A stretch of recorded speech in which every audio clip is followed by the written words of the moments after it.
Selamat malam pemirsa, kembali lagi bersama saya Rifatul Janah dalam TVS Media, membahas berita aktual dan terpercaya.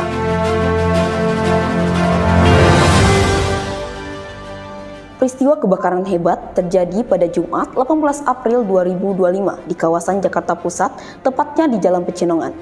Kebakaran ini menghanguskan sejumlah bangunan rumah yang diduga akibat konsleting listrik.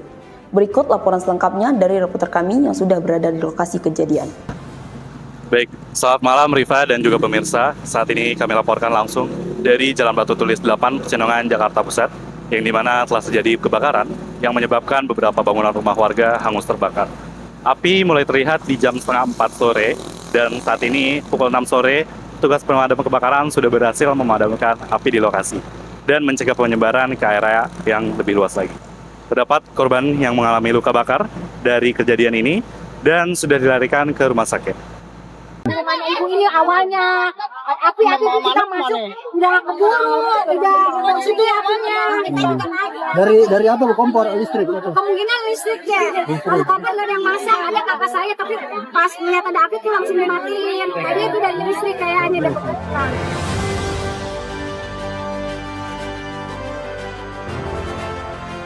Sedikit ada 14 unit mobil pemadam kebakaran dari Jakarta Pusat yang dikerahkan ke lokasi untuk penanganan. Sementara itu, warga sekitar juga turut membantu evakuasi jalur keluar masuk agar proses pemadaman berjalan lancar. Saat ini ada 80 jiwa dan 12 kakak yang menjadi dampak dari kebakaran ini. Pada seluruh masyarakat dihimbau untuk tetap waspada dan memastikan instalasi listrik di rumah maupun tempat usaha dalam kondisi baik guna menghindari kejadian serupa. Demikian informasi yang dapat kami sampaikan. Dan saya Muhammad Kiram Kusnandar melaporkan dari TVS Media dari Pecenongan, Jakarta Pusat. Saya serahkan kembali pada Rifa di studio. Terima kasih kepada Kidam atas laporannya. Kita doakan agar para korban dapat segera pulih dan masyarakat sekitar tetap diberikan keselamatan.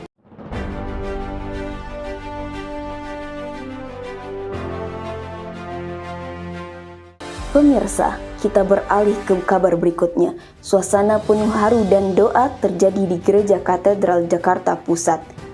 Ribuan umat Katolik menghadiri misa requiem untuk mengenang Paus Fransiskus yang telah berpulang.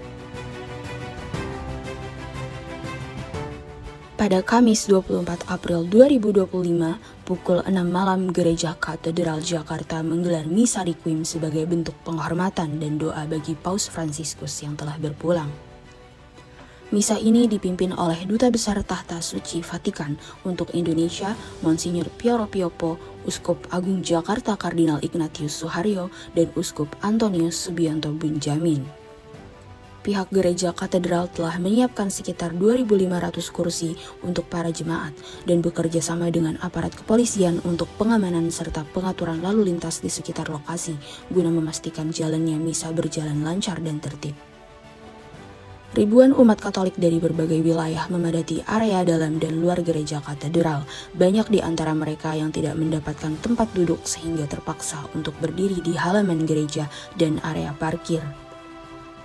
Di dalam gereja, suasana berlangsung hikmat dan penuh penghayatan selama mengikuti rangkaian misa yang diiringi alunan lagu-lagu liturgi. Banyak jemaat yang mengabadikan momen tersebut dengan mengambil foto, sementara yang lain berdoa dengan khusyuk untuk mengenang Paus Fransiskus. Selama pelaksanaan misa requiem, Kardinal Ignatius Suharyo menyampaikan bahwa Ketua KWI akan berangkat malam ini ke Vatikan untuk menghadiri upacara pemakaman Paus Fransiskus. Gereja Katedral secara khusus tidak merencanakan untuk mengadakan upacara misa arwah lagi. Jadi pada hari ini di Katedral dan semua gereja di Keuskupan Agung Jakarta, 69 paroki, sudah mengadakan misa masing-masing di paroki masing-masing. Misa requiem ini juga disiarkan secara daring melalui kanal YouTube resmi Keuskupan Agung Jakarta, memungkinkan umat yang tidak dapat hadir secara langsung untuk tetap mengikuti prosesi misa secara virtual.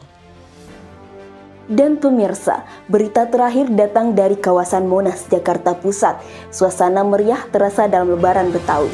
Sebagai bentuk dan apresiasi, Pemprov DKI Jakarta menyediakan 15.000 porsi hidangan khas Betawi bagi masyarakat yang hadir untuk menikmati acara ini. Ribuan warga telah memadati kawasan Monumen Nasional untuk menghadiri perayaan Lebaran Betawi pada Sabtu 26 April 2025. Acara tahunan ini diselenggarakan oleh Pemprov DKI Jakarta bersama Bamus Betawi sebagai bentuk pelestarian budaya Betawi. Sejak pagi hari, berbagai pertunjukan budaya khas Betawi memeriahkan suasana di sekitar Monas. Salah satu daya tarik utama dalam Lebaran Betawi tahun ini adalah pembagian makanan khas Betawi secara gratis. Sekitar 15.000 porsi makanan telah disediakan oleh Pemprov DKI Jakarta di sejumlah stand yang tersebar di area acara. Beragam kuliner seperti kelak telur, soto Betawi, ketupat sayur, hingga es lendang mayang dibagikan kepada para pengunjung yang hadir. Antusiasme masyarakat terlihat dari antrean panjang di stand-stand makanan. Banyak warga yang sengaja datang bersama keluarga untuk menikmati hidangan khas Betawi sambil menikmati pertunjukan seni. Tanggapannya seru banget dan juga dapat bisa merasakan makanan khas Betawi dengan tentunya gratis. Lebaran Betawi 2025 ini diharapkan menjadi momentum untuk memperkuat identitas budaya Betawi di tengah dinamika kota Jakarta, sekaligus menjadi ruang kebersamaan bagi seluruh lapisan masyarakat. Dan demikian informasi yang telah kami sajikan. Terus pantau perkembangan berita terkini hanya di TVS Media. Saya Rifatul Jannah, pamit undur diri dan sampai jumpa.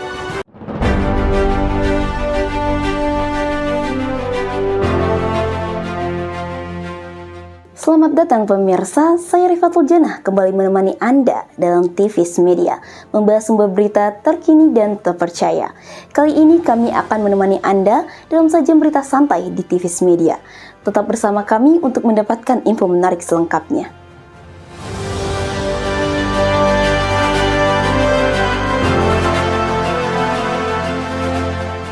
Salah satu komoditas unggulan yang sering dipanen dalam bidang pertanian adalah kopi. Kali ini TVS Media akan mengajak Anda untuk mengetahui lebih dekat mengenai proses pertanian kopi yang digarap langsung oleh Merdesa di Bogor. Kebun Merdesa merupakan sebuah kafe yang mengintegrasikan proses pertanian kopi dengan penyajian kopi hasil olahan sendiri melalui biji kopi yang dipetik langsung di tempat. Kebun Merdesa merupakan kafe modern yang tepatnya berlokasi di Jalan Sarangpulang, Cikarawang, Kecamatan Dramaga, Kabupaten Bogor. Kebun Merdesa memiliki konsep unik yang fokus utamanya ada di kopi, dan yang membuat Kebun Merdesa ini berbeda dan spesial adalah kebun kopinya yang terletak langsung di belakang kafe. Halo Sobat TVS Media, jadi pada kesempatan kali ini saya sedang berada di Kebun Merdesa dan tepatnya di pohon kopi. Dan saya ingin ngasih tahu kepada pemirsa di rumah bagaimana caranya panen kopi dan menjadi minuman siap saji. Mau tahu bagaimana caranya? Ikuti saya di segmen berikut ini. Kebun Merdesa hadir dengan semangat sosiopreneur, membawa niat untuk memberikan manfaat nyata bagi masyarakat. Mulai dari hal-hal kecil hingga besar, Kebun Merdesa percaya bahwa setiap langkah bisa memberi dampak positif. Lewat Kebun Merdesa, harapannya bisa tercipta perubahan yang baik dari sisi ekonomi maupun sisi sosial. Kebun ini diharapkan jadi ruang tumbuh yang membawa manfaat luas dan keberlanjutan bagi siapapun yang terlibat. Nah teman-teman, jadi kita ikutin terus ya gimana caranya nanti nanam kopi, terus panennya seperti apa gitu. Ayo teman-teman. Halo Kak. Nah, ini Kakak lagi ngapain nih Kak? Ini saya lagi petik biji kopi yang udah matang. Gitu. Yang nanti kita akan proses untuk jadi minum ya, untuk siap minum. Ini bentuknya cherry. Boleh coba Kak lihat nih. Oh ini kalau emang yang udah matang ini warnanya merah ya Kak? Merah. Nah jadi kita dipetik merah.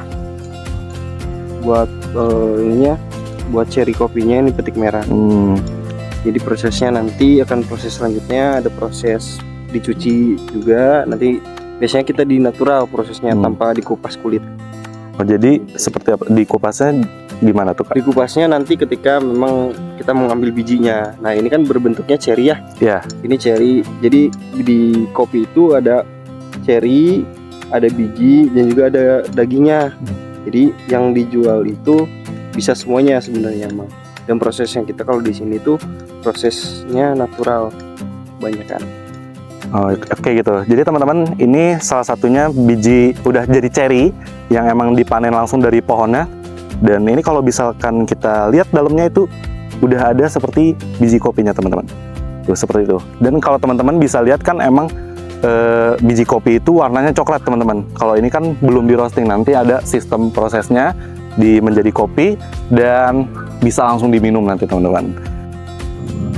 Di kebun ini, biji kopi ditanam sendiri dari awal, mulai dari penanaman awal, perawatan pohon kopi, panen, sampai proses pasca panen seperti penjemuran dan pengupasan. Habis itu baru keluar tuh green bean, jemur lagi. Jadi gitu teman-teman. Jadi nanti kalau misalkan dari sini keluar yang namanya green bean. Jadi ini udah diproses natural ya, dari terik matahari dijemur sampai akhirnya jadi seperti ini teman-teman.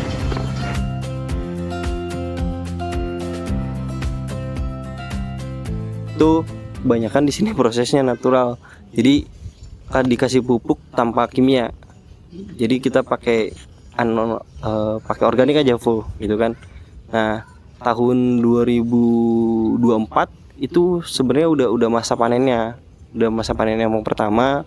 Cuman yang saya bilang yang tadi dia cuman belum bisa berprogres dengan baik gitu kan. Maka hasilnya banyak yang enggak sesuai dengan. Nah, kalau masa panennya sekarang alhamdulillah biji-bijinya sudah mulai besar dan dia udah mulai mengkondisikan sesuai dengan lingkungannya. Di kebun berdesa ini, hasil kopi yang ditanam diolah dengan memperlihatkan prosesnya secara langsung, yang dimulai dari proses roasting, lalu penggilingan, sampai penyeduhan hingga menjadi kopi siap minum. Nah pemirsa, jadi kita udah melihat caranya tadi seduh tubruk dari kopi Arabica Cibulau, dan kita coba kopinya. Nah ini kopinya ini sedikit terasa asam karena emang dari cita rasanya sendiri ini clean aftertaste teman-teman, jadi tidak ada terasa aneh-aneh setelah kita mencicipi. Dan ini bisa terbilang, jadi saya yang tidak suka kopi jadi suka kopi ya.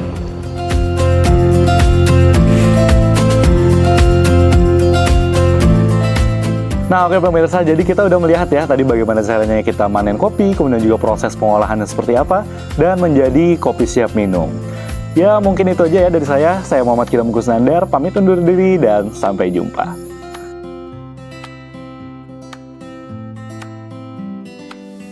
Berita tadi sekaligus menutup perjumpaan kita pada kali ini. Saya Rifatul Jannah beserta tim liputan pamit undur diri.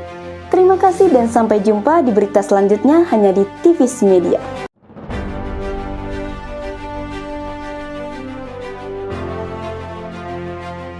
Selamat datang pemirsa, saya Rifatul Jannah kembali menemani Anda dalam TVS Media, membahas sumber berita terkini. Kali ini kami akan menemani Anda dalam sajian berita santai di TVS Media. Tetap bersama kami untuk mendapatkan info menarik selengkapnya.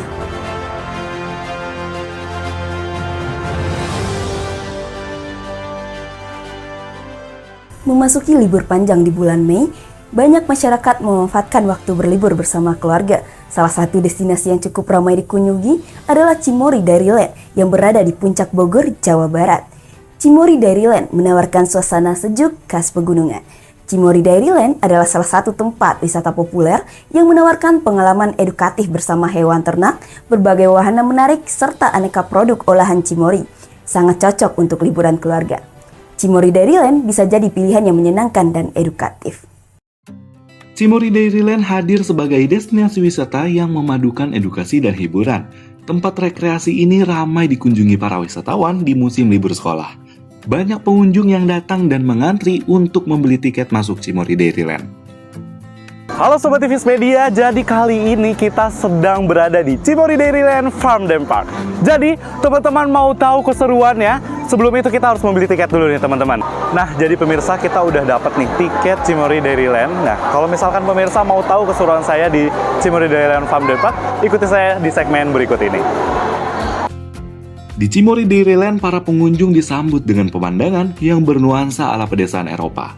Pengunjung dapat berwisata sekaligus mempelajari seluk-beluk dari peternakan, berinteraksi langsung dengan hewan ternak seperti sapi perah, kambing, domba, kuda poni, unta, dan hewan lainnya.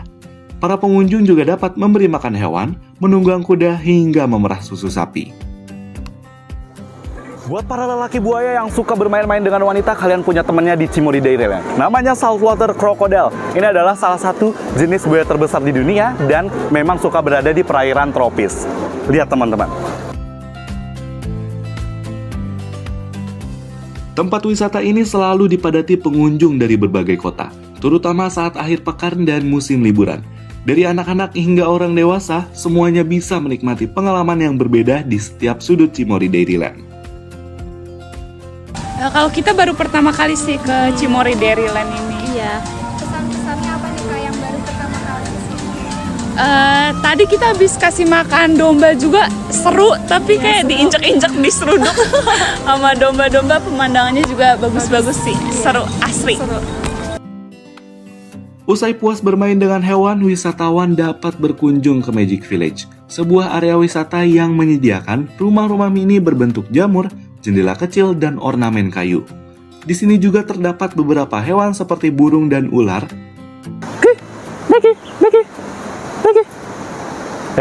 Lagi liburan dia ternyata. Pemirsa, saya juga lagi liburan sih di sini. Ayo lanjut lagi. Dan setiap sudut di area ini dirancang agar bisa dinikmati dan cocok untuk bersuah foto.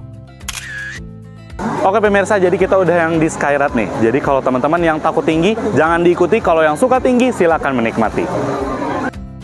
Skyride adalah wahana sepeda di ketinggian yang melintasi area taman dari atas dengan kincir angin warna-warni dan pemandangan alam yang indah. Nah, oke pemirsa, jadi kita udah berada di Skyride ya. Jadi kita bakal melihat sampai sana ujung, karena ini berat sekali. Pengunjung bisa meluncur pelan melintasi taman dari atas, serta menikmati suasana sambil berfoto dari ketinggian. Tidak hanya dari atas, pengunjung juga bisa menikmati keindahan taman dari bawah Skyride. Area ini cocok untuk berjalan santai sambil berfoto di berbagai spot menarik yang tersedia.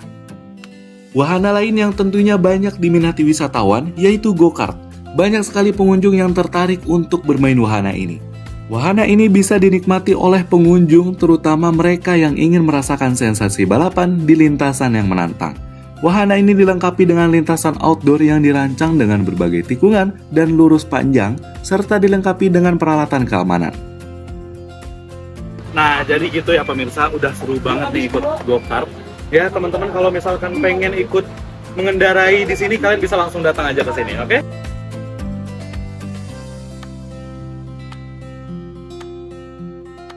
Oke pemirsa, jadi itu ya keseruan saya dari pagi hingga sore di Cimory Dairyland Farm and Park ini. Mungkin itu aja dari saya. Terima kasih, sampai jumpa. Saya kembalikan ke Riva di studio. Demikian informasi yang telah kami sajikan. Terus pantau perkembangan berita terkini hanya di Tivis Media. Saya Rifatul Janah, pamit undur diri dan sampai jumpa.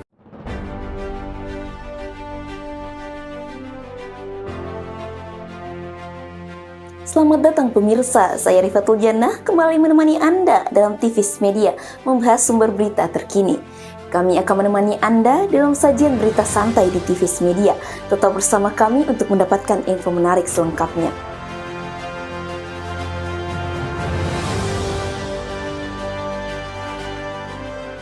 Kali ini Tivis Media akan mengajak Anda untuk menyelami kekayaan budaya Indonesia yang ditampilkan dalam Festival Budaya Nusantara ke-16. Acara ini diselenggarakan oleh Sekolah Vokasi IPB University, khususnya Program Studi Komunikasi Digital dan Media. Festival ini berlangsung meriah di alun-alun Kota Bogor pada Minggu 18 Mei 2025 dan menjadi wadah bagi mahasiswa untuk menunjukkan kreativitas serta cinta dan budaya Indonesia. Salah satu penampilan dari acara Festival Budaya ini adalah penampilan dari Sumatera Selatan. Tak hanya menghibur, tetapi juga menjadi wadah edukasi dalam memperkenalkan budaya Sumatera Selatan kepada masyarakat luas. Suasana penuh warna dan semangat kebinekaan terasa kental di alun-alun Kota Bogor pada hari Minggu 18 Mei 2025. Mahasiswa Sekolah Vokasi IPB University kembali menggelar acara tahunan Festival Budaya Nusantara, yaitu acara yang menampilkan berbagai ragam budaya di Indonesia. Tahun ini terdapat 22 budaya yang ditampilkan dari berbagai penjuru Nusantara. Halo pemirsa TVS Media, saat ini saya berada di acara Festival Budaya ke-16, yaitu acara tahunan yang kembali hadir di alun-alun Kota Bogor. Hadir dengan semangat melestarikan kekayaan budaya lokal sekaligus menarik minat generasi muda terhadap warisan leluhur. Di sini ada 22 budaya yang akan menampilkan tampilan, dan selain itu ada tampilan juga dari budaya Sumatera Selatan yang akan menampilkan beragam tampilan ciri khas lainnya. Nah, mungkin langsung aja kita lihat penampilan seru dari Sumatera Selatan di Festival Budaya ke-16. Dari rumah adat yang megah hingga tampilan tarian atau mengangkat kisah daerah yang memukau para penonton. Oke pemirsa, Festival Budaya ke-16 menghadirkan banyak beragam budaya, yang salah satunya adalah budaya Sumatera Selatan. Saat ini saya sudah berada di depan booth Sumatera Selatan sendiri, yang dimana ini menjadi tempat persiapan bagi penampilan untuk Sumatera Selatan. Beragam ciri khas budaya Sumatera Selatan ditampilkan dalam booth ini. Dari baju adat hingga bingkai informasi yang menjelaskan budaya dan sejarah di baliknya. Booth ini menjadi tempat edukasi bagi pengunjung yang diajak mengenal lebih dekat akan keragaman budaya Sumatera Selatan yang kaya akan makna dan kearifan lokal. Untuk Gending Sriwijaya sendiri itu menggambarkan masa kejayaan Sriwijaya, kerajaan Sriwijaya pada masa dulu. Jika lagu Bujang Gadis Palembang menceritakan sebuah semangat Bujang dan Gadis Palembang, seperti dari gerak-gerakan tariannya dan lain-lain sebagainya. Oke pemirsa, saat ini Sumatera Selatan sedang tampil. Nah, aku sendiri udah nggak sabar banget buat nyaksiin penampilan dari Sumatera Selatan. Jadi langsung saja kita lihat penampilan dari Sumatera Selatan. Pertunjukan ini menampilkan 3 tarian kreasi dari Sumatera Selatan yang masing-masing menggambarkan makna dan latar belakang budaya yang berbeda. Tarian Gending Sriwijaya membuka pertunjukan dengan nuansa agung, menggambarkan kejayaan masa lalu kerajaan Sriwijaya sebagai pusat peradaban dan kebesaran budaya di Nusantara. Selanjutnya tarian Palembang Darussalam yang memperlihatkan keindahan budaya Palembang pada masa kerajaan Islam setelah runtuhnya Sriwijaya. Tarian ini mencerminkan nilai-nilai religius dan tradisi yang tumbuh seiring masuknya Islam. Terakhir, tarian Bujang Gadis Palembang menampilkan semangat generasi muda Palembang. Tarian ini menggambarkan kesiapan para bujang dan gadis menghadapi tantangan dunia luar dengan tetap menjunjung nilai budaya mereka. Acara ini bukan hanya menjadi penuntasan proyek tugas mahasiswa, tetapi juga menjadi wadah pelestarian budaya serta edukasi bagi generasi muda tentang keberagaman Indonesia. Melalui acara ini, Sekolah Vokasi IPB University menegaskan komitmennya dalam menjaga jati diri bangsa. Sebuah perayaan budaya yang mengingatkan kita bahwa dari Sabang sampai Merauke, Indonesia begitu kaya. Dan kita patut berbangga juga ikut serta dalam melestarikannya.